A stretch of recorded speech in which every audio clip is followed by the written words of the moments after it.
Welcome to Alberta Conservation Association's Harvest Your Own podcast, the resource for everything hunting, navigating through the field, the butcher shop, and the kitchen. Life is all about great food. Let's get started. Welcome to the podcast. I'm your host, Brad Fenson, an avid outdoor enthusiast who has worked as a freelance journalist, photographer, and public speaker for over 3 decades. I have hunted, fished, and foraged all my life and hope to share my passion for the outdoors. Along the way, I want to encourage everyone to harvest wild proteins and enjoy the satisfaction of providing the next meal for your family. Our goal is to educate, entertain, and inspire individuals to get outdoors and create a connection between food, health, and your future meals. Welcome to Harvest Your Own and another episode of BrAdvice. Some might call it BrAdvice, but let's just talk about hunting outdoors, wild game, cooking, and all the wonderful things that are associated with it. Now, it's that time of year when a lot of us are feeling kind of blue, not because of the holiday seasons or winter, different things, but because the majority of our hunting seasons have come to an end. You know, for me, it's a change of lifestyle. I go from planning, scheming, doing everything I can to get in the field every single minute of the season to all of a sudden, nothing. Whew, man, it's a tough adjustment for me, and it has been for years, and it happens every year. But there are things that we need to do and can do to sort of lighten the transition. For starters, hunters are required to submit their hunting and harvest reports through the Alberta Realm system. So if you bought a general license or had a special license draw, you're required to go on there and let them know what WMU you hunted in, how many days, whether you were successful, what kind of weapon you used. They don't take long to do, but if you don't do them, you have to pay a penalty next year before you can buy a license or put in for the draws. So it's a good thing to do. It's also a really good review for the year. I find that going back and doing that is kind of refreshing. It reminds me of all the great times I had in the field, some trips that I might have overlooked.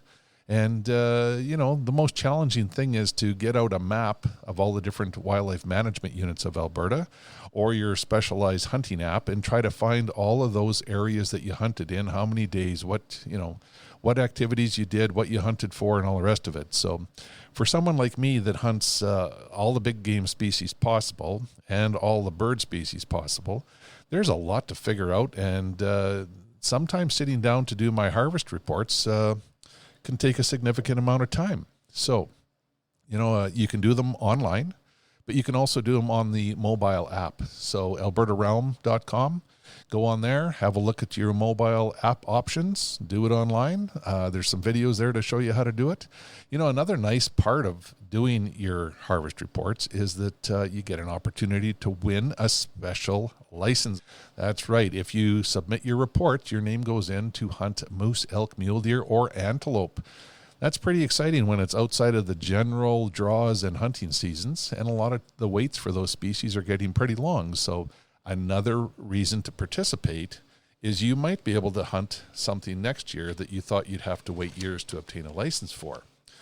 Now, the other thing that I depend on a lot, I've used this now for a couple of years, is the Alberta Hunt Log. And Alberta Hunt Log was developed with ACA and a bunch of other partners and people from the University of Alberta. And it's to collect information from hunters in the field, where you were, how many hours you spent out there, what you observed.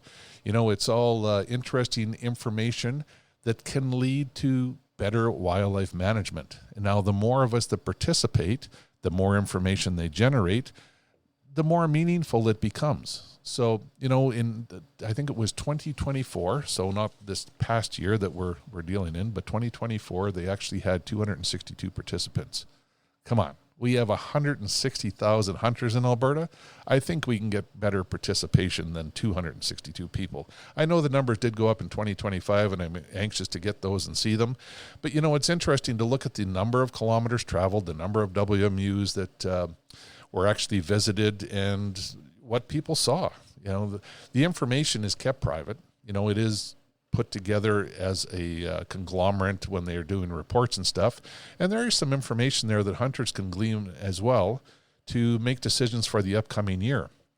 If you go visit the Alberta Hunt Log site on Alberta Conservation Association webpage, you're going to find that there's some stats and information on there that is, if nothing else, is very interesting. So right now, the current information is for 2024, but the 2025 information will go up shortly. But the volunteers that participate in the program logged over 5,600 hours and over 39,000 kilometers of survey effort. So that's pretty significant for the number of people. Participants, they submitted 1,165 surveys, and they recorded 9,082 ungulates and carnivores that were observed in 124 management units. Now, you can look at some of the breakdown of that. They have some maps and some stats on there where you can go on and look at, again, for 2024. The new information for 25 will be coming out, but the number of white-tailed deer that were observed per hour. They also have the white-tailed deer bucks per 100 does, the number of moose that were observed per hour, and mule deer fawns per 100 does. Now, it's pretty interesting to see that kind of information. Also, there's information on how many people provided information, how many trips and stuff, because it's only relevant to the numbers. So we'd like to see those numbers come up. Now, the Alberta Hunt Log is available to use through iHunter app.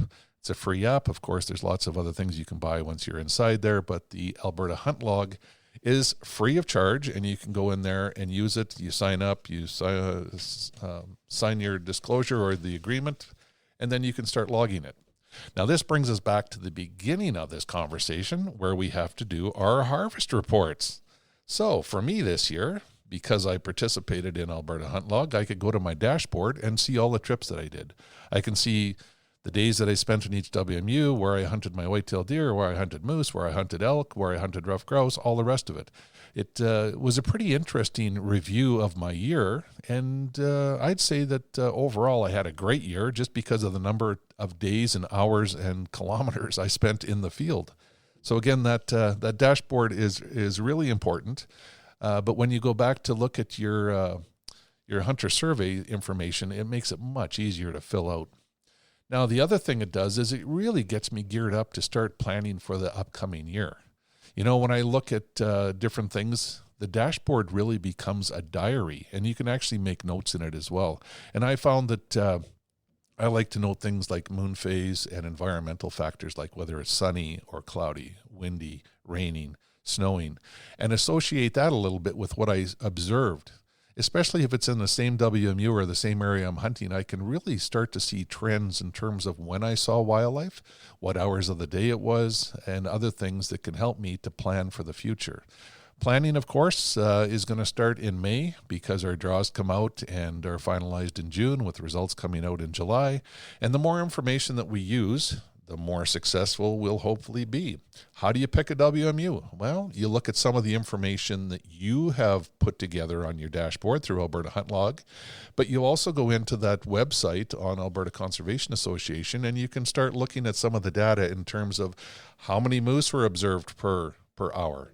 You know, if you want to hunt mule deer or you want to hunt moose or other things that require a draw, there's some interesting information there to help put some things together. Now, Alberta Hunt Log doesn't just quit at the end of the regular hunting season. You can use it year-round. You can use it as an observation tool to input things of what you saw in the field, where you traveled, and all the rest of it. So it becomes like a year-round diary for you to look at things, to stay outdoors, to stay active, and to basically create a diary of everything that you've done and seen. That's pretty significant for people that want to up their hunting game, whether you're out searching for shed antlers, whether you're taking advantage of the elongated upland game bird seasons, whether that's already closed and you're actually now chasing snowshoe hares, cottontails, or maybe even pigeons. They don't migrate. You can actually go to some of our grocery stores and buy squab in the butcher sections, which is what pigeon is. So there is always hunting opportunities throughout the year if we look for them hard enough.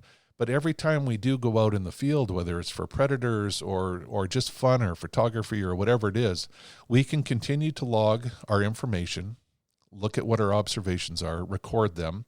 And boy, when you look at it at the end of the year, it's a significant amount of data for an individual hunter. Not just when you're hunting, but every time you're out there observing, because I know myself as a hunter, I really never turn that part of my brain off.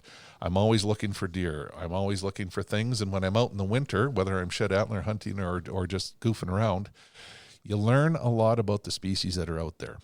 For instance, the one thing I've learned is that there are game trails and then there's whitetail trails. They are not the same. If you want to start distinguishing game trails from the ones that whitetail deer use, spend some time in the bush in the winter and see where the tracks are.